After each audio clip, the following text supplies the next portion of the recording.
de nos fonctionnaires, lesquels continuent de se mettre au service du pays avec dévouement, bravoure et courage. Le contexte de cette célébration cette année est extrêmement difficile, car les fonctionnaires, comme une bonne frange de la population, et notamment les habitants de la zone métropolitaine de Port-au-Prince, ont énormément souffert de la situation infernale qu'a connue le pays ces derniers temps. Le thème retenu cette année, une fonction publique renforcée en vue d'une administration de proximité et un accès inclusif aux services publics de qualité, atteste du regard sur la mission essentielle de l'administration publique. Le nationalisme sont la pierre angulaire de notre administration. L'État concrétise ses missions et ses objectifs. Vous êtes de véritables héros de notre société, œuvrant souvent dans l'ombre, mais ô combien important, dans l'obligation qui est la nôtre d'offrir des services publics de qualité et de redonner confiance à la population.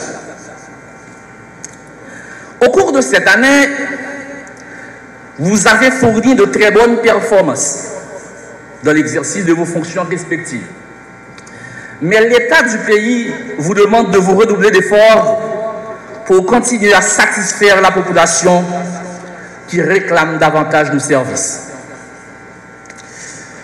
Dans un autre registre, il importe de souligner que la fonction publique a été privée de l'expérience et de l'expertise de nombreux de ses cadres qui ont dû quitter le pays pour des raisons que l'on connaît tous, à la recherche d'autres cieux plus cléments.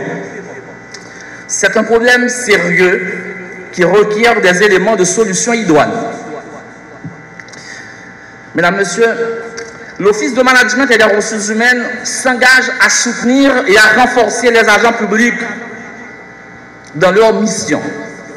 Nous devons à ce titre investir dans la formation continue, dans le développement des compétences et dans l'amélioration des conditions de travail de nos fonctionnaires en vue de les rendre plus performants et efficaces.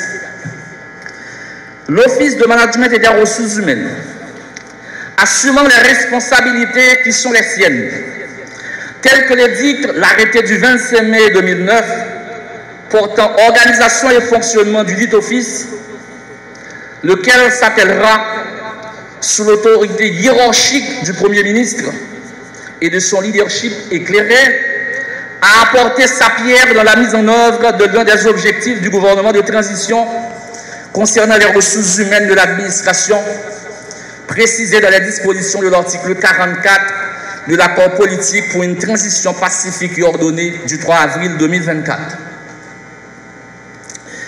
Chers fonctionnaires, nous devons continuer à travailler sans relâche en vue de renforcer notre fonction publique, de la dynamique de promouvoir une administration de proximité afin de garantir l'accès aux services publics. Ensemble, nous pouvons relever les défis actuels et construire un avenir meilleur pour tous. À ce compte, je tiens à remercier le Premier ministre, le Dr Ariel Henry. Il y a là un leadership qui s'est franchement montré à travers son représentant, la ministre déléguée qui est avec nous ici dans la salle, et aussi par l'accompagnement que nous a donné le Premier ministre.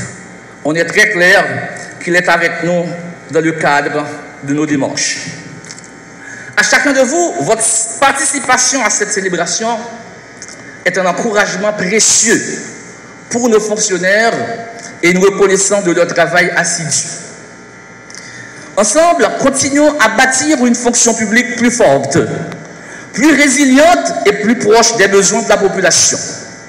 Une fonction publique qui, malgré les obstacles, continue à viser l'excellence et à promouvoir l'inclusion, garantissant à chaque citoyen un accès équitable à des services publics de qualité. Mesdames, Messieurs les fonctionnaires, un remerciement spécial de votre engagement et de votre dévouement envers la fonction publique haïtienne. Encore une fois, merci. Je vous remercie de votre attention.